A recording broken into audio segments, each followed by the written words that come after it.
तो दोस्तों इस बात का निर्णय तो काफी समय पहले ले लिया गया था। मैंने आपको बता भी दिया था कि 14 जुलाई को फ्रांस के अंदर बेस्टल डे मिलिट्री परेड होती है, जहां पर चीफ गेस्ट के तौर पर प्राइम मिनिस्टर मोदी को इनवाइट किया गया है।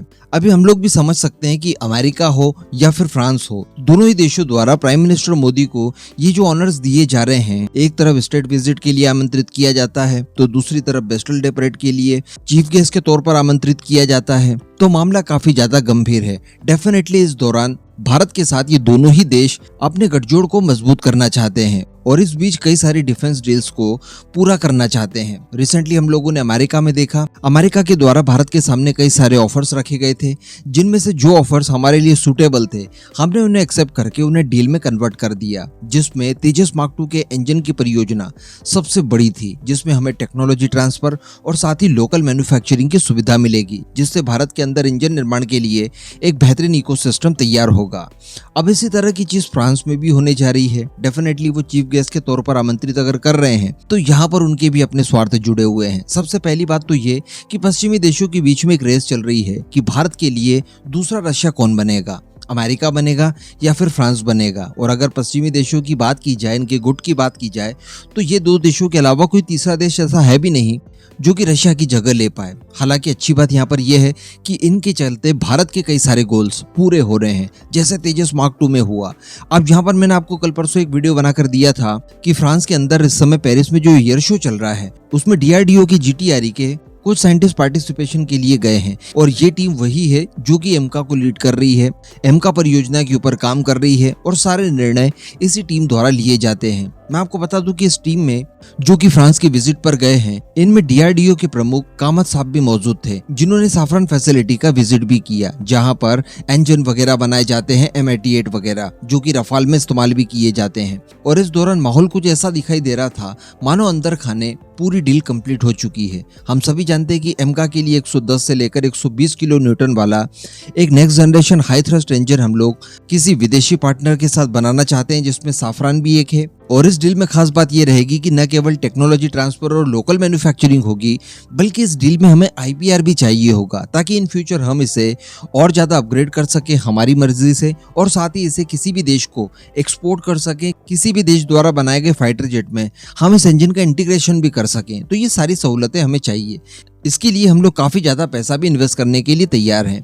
तो जो फोटोज वगैरह आई और जो एटमॉस्फेयर दिखाई दे रहा था, वो इस ओर सूचित कर रहा है कि फ्रांस के साथ ये डील फाइनलाइज हो चुकी है। इसके सबूत के तौर पर मैं आपको एक और आर्टिकल दिखाना चाहूंगा। ये आप देख पा रहे हैं, ये साफरान इंडिया की तरफ से खबर निकल कर आ रही है, जो कि 4-5 दिन पहले ही आई थी और इसमें बताया ये जा रहा था कि साफरान इंडिया भारत के अंदर नई भर्तियों को शुरू करने जा रही है और भारत के अंदर उनके जो भी प्लान्स वगैरह हैं उन्हें और इनहांस किया जाएगा। तो ये सारा कहीं ना कहीं हम लोग इंजन परियोजना के साथ जोड़ सकते हैं, यानी अमेरिका के साथ जैसा हुआ था बिल्कुल वैसा ही कुछ यहाँ पर भी दिखाई दे रहा है। अमेरिका विजिट हुई थी प्राइम मिनिस्टर मोदी की, उससे पहले ही कई सारे ऑफिशियल दोनों देशों के आपस में मिल लिए थे, एक पूरा प्रारूप तैयार कर लिया था कि किस हिसाब से इस इंजन की डील को अंतिम रूप दिया जाएगा। ठीक उसी तरह की कोशिशें बताई जा रही है कि यहाँ पर भी हो सकती है। दोनों देशों के ऑफिशियल आपस में सारे डिस्कशन कंप्लीट कर रहे हैं। हम सभी जानते हैं कि फ्रांस की तरफ से साफरान इन इंजन्स को बनाती है और भारत की बात की जाए तो भारत की तरफ से मुख्य प्रतियोगी रहेगा DRDO की संस्था GTRE। साथ में ये लोग प्राइवेट फर्म्स को भी इन्वॉल्व करेंगे, लेकिन जो मेन प्लेयर रहेंगे वो साफरान और GTRE होने वाले हैं। तो इसी वजह से ये कहा जा सकता है कि साफरान इंडिया अपने यहाँ पर इंजीनियर्स की भर्ती को और बड़े लेवल पर लेकर जा रहे हैं और बताया ये जा रहा है कि इनकी संख्या 4 से 5 गुना हो जाएगी। जो मौजूदा स्थिति है उससे 4 से 5 गुना और ज्यादा भर्तियां ये लोग करने जा रहे हैं। हालांकि केवल इंजन क्षेत्र में ही नहीं, बाकी के भी जिन क्षेत्रों में साफरान इंडिया भारत के अंदर काम करती है उन सभी क्षेत्रों में ये अपना एक्सटेंशन चाहती है, लेकिन इंजन परियोजना यहाँ पर प्रमुखता से देखी जा सकती है। और वैसे भी साफरान के साथ ये कोई नई इंजन डील तो होगी नहीं। पहले भी हम लोग हेलीकॉप्टर्स को लेकर इंजन्स के लिए फ्रांस की साफरान के ऊपर ही निर्भर हैं, उनके साथ HAL की डील हो रखी है। तो कोई बड़ी बात नहीं है कि एमका के लिए ये जो नया इंजन बनाया जाएगा इसमें हम लोग फ्रांस को ही मौका दें, क्योंकि अमेरिका शायद हमारी सारी जरूरतों को पूरा नहीं कर पा रहा है। और यूके की बात की जाए, जो हमारी ओरिजिनल चॉइस भी थी, DRDO की एक टीम यूके के अंदर रोल्स रॉयस की फैसिलिटी का विजिट भी कर चुकी है, लेकिन चूंकि हम लोगों ने पास्ट में बात किया था कि कई सारे करप्शन के चार्जेस लग रहे हैं रोल्स रॉयस के ऊपर और हो सकता है कि इन फ्यूचर हम लोग उसके ऊपर किसी तरह का कोई सैंक्शंस लगा दें, जिसके बाद इंजन परियोजना अधर में लटक सकती है। इसलिए साफरान एक बेस्ट ऑप्शन हो सकता है, जिसको लेकर बताया जा रहा है कि तैयारियां यहाँ पर की जा रही है। इसके अतिरिक्त हम सभी जानते हैं कि 26 नेवल फाइटर जेट भी हमें खरीदने हैं, जिसके लिए भी संभवतः फ्रांस का रफाल एम ही हमारी फाइनल चॉइस होगी। तो इस विजिट के दौरान वो डील भी कंप्लीट हो सकती है।